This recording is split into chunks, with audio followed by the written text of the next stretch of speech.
샬롬 샬롬 샬롬 샬롬. 하나님 사랑합니다. 여러분 주 안에서 사랑합니다. 예레미야 19장 1절에서 13절 말씀. 오십병이 깨어지기 전에 우리는 깨달아 알아야 되겠죠.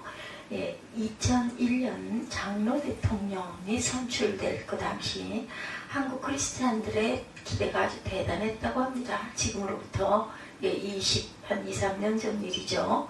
하나님이 원하시는 나라로 변화가 될 것이다. 그러나 그 기대는 무참히 깨뜨려지고 말았습니다. 공무원들의 부정과 부패는 여전히 이루어지고 또한 부실공사는 여전히 성행하고 사회적 타락은 그걸 치닫고 또한 청소년들의 범죄는 감당할 수 없는 지경까지 이르렀다 그러죠.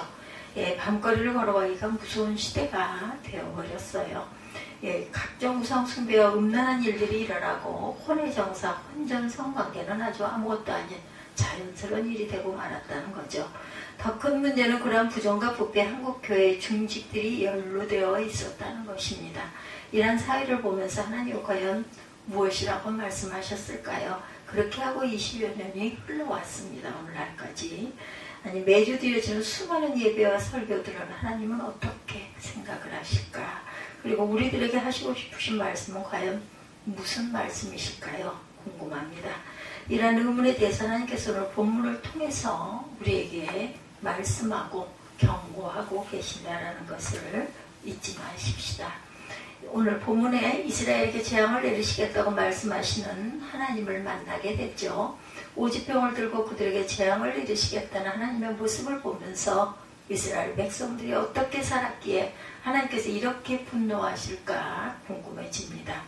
본문에 나타난 그들의 삶에 대해서 두 가지로 요약을 할 수가 있어요. 첫 번째는 하나님을 버린 삶입니다. 본문은 그들이 하나님을 버렸다라고 4절에 말씀하시죠. 그들은 예루살렘을 불결케 하였어요.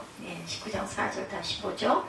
그들이 나를 버리고 이곳을 불결하게 하며 이곳에서 자기와 자기 조상과 유다 왕들이 알지 못하던 다른 신들에게 분향하며 무죄한 자의 피로 이곳에 채웠다 이렇게 말씀하죠. 또 그들이 바알을 위하여 산당을 건축하고 자기 아들들을 바알에게 번제로 불살라 드렸나니 이는 내가 명령하거나 말하거나 뜻한 바가 아니니라 이렇게 말씀을 하세요. 그 당시 바알을 위해 산당을 만들고 전 가족의 우상에게 제물을 드린 일에 동원되고 있었고 아들들을 바알에게 제물로 불살랐는데 이것은 하나님의 뜻한 바가 아니었다. 그 사이는 아무도 말할 수 없는 사회가 되고 맙니다. 예레미야 9장 3절에서 8절은 형제마다 속이고 이웃마다 다니며 비방하고 이웃을 속이고 혀로 거짓말하기를 가르치며 악을 행하기에 수고하며 하나님 알기를 싫어하였다. 당시 사회를 이렇게 고발하고 있어요. 9장 3절에서 8절 한번 찾아보도록 하죠. 9장 3절에서 8절입니다. 야훼 말씀이라 그들이 활을 당긴같이 그들의 혀를 놀려 거짓을 말하며 그들이 이 땅에서 강성하나 진실하지 아니하고 악에서 악으로 진행하며 또 나를 알지 못하였느니라. 너희는 각기 이웃을 조심하며 어떤 형제든지 믿지 말라. 형제마다 완전히 속이며 이웃마다 다니며 비방함이라. 그들은 각기 이웃을 속이며 진실을 말하지 아니하며 그들의 혀로 거짓말하기를 가르치며 악을 행하기에 지치거늘 내가 사는 곳이 속이는 일 가운데 있도다. 그들은 속이는 일로 말미암아 나를 알기를 싫어하느니라. 야훼 말씀이니라. 그러므로 만군의 야훼께서 이와 같이 말씀하시되 보라 내가 내 딸 백성을 어떻게 처치할고 그들을 녹이고 연단하니라. 그들의 혀는 죽이는 화살이라 거짓을 말하며 입으로는 그 이웃에게 평화를 말하나 마음으로는 해를 꾸미는도다. 이렇게 말씀하고 있죠. 입으로는 평화를 말하나 마음으로는 해를 꾸민다. 이렇게 얘기하고 있어요. 그러니 무엇이 진실하며 무엇을 믿을 수 있겠느냐라는 거죠. 혀로 거짓말하기를 가르치며 악을 행하기에 수고하며 하나님 알기를 싫어하였다고 당시 사회를 고발합니다. 또한 불의한 방법으로 권세를 얻어 얼굴에 기름기가 흐르는 자들이 많았고 또한 그들은 고아, 빈민, 외국인 같은 약자들의 권리를 유린했다고 말씀하죠. 이러한 경제적 풍요 뒤에 간음과 매매춘이 성행하였고 자연히 공무원들의 부정축제와 폭정으로 이어지게 되었다는 것입니다. 예레미야 5장 7절에서 8절에 간음과 매매춘이 성행하였다라고 증거하고 있어요. 외국인 같은 약한 자들의 권위를 유린했다고 5장 28절, 예레미야 22장 29절에 증거하고 있습니다. 예레미야 22장 29절 보겠습니다. 땅이여 땅이여 땅이여 야훼의 말을 들을지니냐 야훼께서 이와 같이 말씀하시니라 너희는 이 사람들이 자식이 없겠고 그의 평생 동안 형통하지 못할 자라 기록하라 이는 그의 자손 중 형통하여 다윗의 왕에 앉아 유다를 다스릴 사람이 다시는 없을 것이니라 하시니라. 29절과 30절 말씀에 이렇게 증거하고 있습니다. 선지자들은 거짓을 예언하고 5장 31절이죠. 또한 그들의 설교는 낙관주의와 무치기만 안일주의에 빠질 것이다. 이르면 6장 14절, 8장 11절에 증거합니다. 8장 11절 찾아볼까요?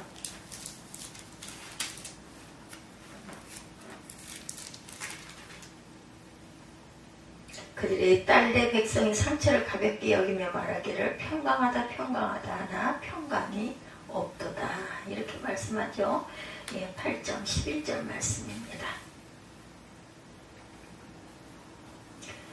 하나님과 상관없는 일들 또한 인간들을 위한 인간의 말들을 하나님의 말씀인 것처럼 선포하고 있다. 제사장들은 교권주의로 다스립니다. 교권이라는 것은 권위나 이성이나 존경할 만한 인격에서 자연스럽게 우러나오는 권위가 아니라 단지 기름 부음 받았다는 것을 근거로 의지로 주장하는 권위를 말한다는 것이죠. 이렇게 악한 일들을 아무렇지도 않게 저지르고 있다는 것입니다.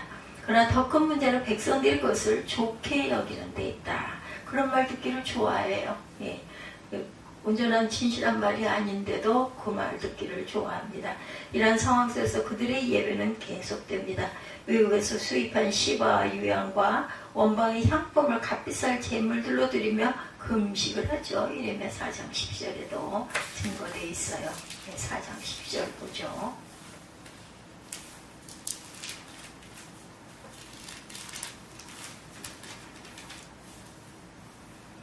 이보다 더 강한 바람이 나를 위하여 오리니 이제 내가 그들에게 심판을 행할 것이다. 11절에 그때에 이 백성과 예루살렘에 전할 자가 있어 뜨거운 바람이 광야에 있는 헐벗은 산에서 내 딸 백성에게 불어온다 하리라. 이는 키질하기 위함도 아니요 정결하게 하려 함도 아니며 이보다 더 강한 바람이 나를 위하여 오리니 이제 내가 그들에게 심판을 행할 것이라. 보라 그가 구름같이 올라오나니 그의 병거는 회오리 바람 같고 그의 말들은 독수리보다 빠르도다. 우리가 화있도다. 우리는 멸망하도다 하리라. 이렇게 말합니다. 멸망할 것이라고 얘기하고 있어요. 멸망할 것이다. 하나님이 받으시든지 받지 않으시든 상관없이 단지 그들의 종교적인 욕구를 채우기 위해서 그들이 만들어 놓은 제도와 종교적인 형태를 유지하기 위하여 종교 활동들을 하고 있다. 그리고 자신들의 종교적 형식을 지킨다는 것을 근거로 우리는 안전하다, 구원받았다 라고 말할 것이다. 사실이 아니에요. 그죠? 진실이 아닌 말들을 할 것이다. 7장 11절에도 이렇게 증거되어 있어요. 7장 11절 찾아보도록 하죠. 내 이름으로 일컬음 받은 이 집이 너희 눈에는 도둑의 소굴로 보이느냐 보라. 나곧 내가 그것을 보았노라. 야훼의 말씀이니라. 너희는 내가 처음으로 내 이름을 둔 처소 실로에 가서 내 백성 이스라엘의 악에 대하여 내가 어떻게 행하였는지를 보라. 야훼의 말씀이니라. 이제 너희가 이 모든 일을 행하였으며 내가 너희에게 말하되 새벽부터 부지런히 말하여도 듣지 아니하였고 너희를 불러도 대답하지 아니하였느니라. 그러므로 내가 실로에 행함같이 너희를 신뢰하는 바 내 이름으로 일컬음을 받는 이 집 곧 너희와 너희 조상들에게 준 이곳에서 행하겠고 내가 너희 모든 형제 곧 에브라임 온 자손을 쫓아낸 것 같이 내 앞에서 너희를 쫓아내리라 하셨다 할지니라. 15절에 이렇게 증거하고 있습니다. 쫓아내겠다 하실다 할지니라 라고 말씀하죠. 이것은 마치 지금은 우리 상황을 보는 것 같지 않은가? 여러분들 어떻게 생각하십니까? 지금의 우리 상황, 우상 숭배의 행위들이 공공연하게 모든 건물들의 기공 10대마다 이루어지고 있고, 심지어 장로 대통령의 이름으로 불교 사원에 등이 걸려 있었을 뿐만 아니라 사회의 각종 비리와 일관되어 나오는 사람들의 이름이 기독교인들이 가장 많이 있었고, 또한 목회자의 권위는 땅에 떨어져 있고, 결국 많은 목회자들이 교권주의적으로 흘러가서 기름 부음을 받았으니 순종하라는 식의 한국교회 국회의원 선거보다도 더 타락한 총회장 선거, 그리고 도둑질을 하더라도 교회에 헌금만 많이 하면 장로가 되고, 그 장로 비율을 맞추기 위해서 안절부절 못하는 목사들, 하나님의 말씀과 한국교회의 미래에는 관심이 없고 자기들의 세력을 확장하는 것에 정신이 없는 그러한 장로들, 외국에서 온 근로자들이 노동력을 착취해서라도 우리의 이익을 채우려고 하는 사회, 어린아이를 유기하고 아무런 이유 없이 죽이는 사람들, 하나님께서 이러한 이들이 행하는 종교적 쾌락에 대해서 내가 명하나니 말하거나 뜻한 바가 아니니라, 하나님 명하거나 말씀하시거나 뜻한 바가 아니니라. 당연하죠. 두 번째로 교만과 불순종을 말씀하십니다. 15절에 만군의 야훼 이스라엘의 하나님이 말씀하시되 보라, 내가 이성에 대하여 선언한 모든 재앙을 이성과 그 모든 촌락에 내리니 이는 그 목을 곧게 하여 내 말을 듣지 아니함이니라 하셨다 하라. 목을 곧게 하여 내 말을 듣지 아니함이라 말씀하셨다 하라. 그들은 하나님의 말씀에 대해서 목을 곧게 하여 듣지 않았다라고 말씀하는데, 왜 이스라엘 백성들이 이런 행동을 했을까? 그들이 하나님의 말씀을 몰라서 그런 것일까? 아니면 말씀을 들을 수 없어서 그런 것일까? 그들이 이런 행동을 하게 된 이유는 예레미야 18장 18절에서 찾을 수가 있습니다. 18장 18절 앞장이죠. 그들이 말하기를 오라, 우리가 꾀를 내어 예레미야를 치자. 제사장들에게서 율법이, 지혜로운 자에게서 책략이, 선지자에게서 말씀이 끊어지지 아니할 것이니 오라, 우리가 혀로 그를 치고 그의 어떤 말에도 주의하지 말자 하나이다. 이렇게 말씀하고 있어요. 어떤 말에도 그들에게 그들의 말을 듣지 말자 하니라. 왜 이스라엘 백성들이 이런 행동을 했나? 그들이 하나님의 말씀을 몰라서 그런 것일까? 아니면 하나님 말씀을 들을 수 없어서 그런 것일까? 이들이 이런 행동을 하게 된 이유를 그렇게 말씀하죠. 제사장들에서 율법이, 지혜로운 자들에게서 모략의, 선지자에게서 말씀이 끊어지지 아니할 것이다. 이 말을 자세히 보면 그들에게 종교적인 강연이 없었던 것은 아닙니다. 너무나 많은 강연이 하나님의 이름을 빙자하여 선포되고 있었다. 그 모든 말들은 이스라엘 백성들의 욕망을 채워주기 위해 충분했다. 예레미야가 그들의 욕망이 잘못되었음을 선포하자 그들은 당연히 그 말씀을 거부하죠. 하나님의 말씀이 홍수를 이루었지만 진정한 하나님의 말씀에 대한 분별력이 없어져 결국 하나님의 말씀을 거부하였던 것이다. 오늘날의 한국교회를 보면 말씀의 홍수를 이루고 있음을 봅니다. 라디오를 틀어도 유선방송을 시청해도 하나님의 말씀이 너무나 많이 선포되어 주위에 있는 수많은 책자와 테이프, 그리고 수많은 교회들에서 선포되는 말씀을 감당할 수 없는 양의 말씀이 있지만 한국 사회는 점점 더 온전치 않은 방향으로 불순종하고 가고 있다. 성도들이 자기들의 욕망을 채워주지 아니하고 그들의 잘못을 경고하며 훈계하는 말씀, 사역자들을 교회에서 거부하는 사태까지 이르게 된다는 거죠. 똑같아요. 예레미야 이 시절이나 똑같죠. 하나님의 말씀을 듣기보다는 종교 행사에서 없어서는 안 되는 순서를 지키는 것 같은 그런 시간을 보내고 있다. 심지어 예배 시간에 축구 경기, 결국 하나님의 말씀보다 더 중요한지 귀에다 이어폰을 착용하고 물끄러미 미소를 짓는 중직자들을 보면서 예레미야 시절의 이스라엘과 오늘날의 한국교회는 어떤가 비교하게 됩니다. 다를 바 없다는 거죠. 하나님께서 이러한 이스라엘에게 오직병을 가지라고 경고합니다. 하나님의 경고가 뭐예요? 예루살렘이 쓰레기 처리장처럼 될 것이다. 모욕을 당하며 생명을 찾는 자에게 둘러싸여 서로의 인육을 먹을 것이며 병이 깨지면 다시는 그 원상을 회복하기 힘든 것처럼 너희를 멸해버리겠다라고 경고하십니다. 하나님은 시청각 교재를 사용하시면서 이스라엘 백성들에게 경고하세요. 눈에 보이게 행동하면서 예레미야에게 하게 하면서 또한 하나님의 도성인 예루살렘 성 거룩한 성이라고 불리던 곳이 쓰레기장으로 아주 더러운 살괴 장소로 변해버릴 것이다. 서로의 인육을 먹는 비참하고 처참한 도시가 되어버린다는 아주 무서운 경고. 하나님께서 한국을 통해서 북한을 들어서 경고하고 계심을 우리가 깨달을 줄 알아야겠습니다.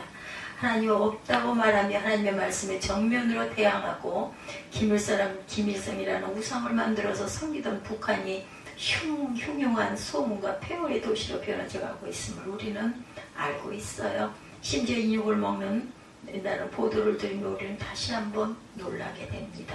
오늘 본문에 하나님께서 우리에게 말씀하시고자 하는 진정한 뜻, 너희들 다 잘못했으니 죽여버리겠다, 죽어라 라고 말씀하는 것인가? 예레미야 30장에 보는 하나님의 진정한 뜻이 무엇인지를 말씀합니다. 하나님의 진정한 뜻은 이스라엘의 회복이죠. 그 회복을 위해서 오직병을 사용하시면서 회개하라고 계속해서 경고하세요. 사랑하는 자녀들이 죄악의 늪에서 벗어나지 못하는 것을 보시고 괴로운 마음으로 자녀들을 훈계하고 돌아오기를 기다리시는 하나님의 모습을 오늘 본문에서 볼 수 있죠. 그 하나님께서 오늘날의 한국교회를 향해서 무엇이라고 말씀하시겠는가? 회개하고 돌아오라 말씀하시죠. 우리의 모습을 하나님의 말씀에 철저히 비추어 볼 줄 알아야 되겠다. 혹시 하나님을 버리시지는 않으셨습니까? 교회 일에 봉사한다는 핑계로 하나님을 버리지 않으셨느냐는 거죠. 아니면 나도 모르게 교만해져서 하나님의 말씀에 귀를 기울이지 않고 있지는 않은가? 그렇다면 우리는 오직병의 비유를 통한 하나님의 말씀을 겸손히 들어야 되겠다. 지금 회개하고 돌이켜야 한다라는 것입니다. 그것만이 한국교회 아니 우리 조국에 희망이 있는 것이죠. 우리는 기억해야 합니다. 이 회개는 오직병이 깨어지기 전에 해야 한다는 것을 잊지 않는 저와 여러분들이 되시기를 주님의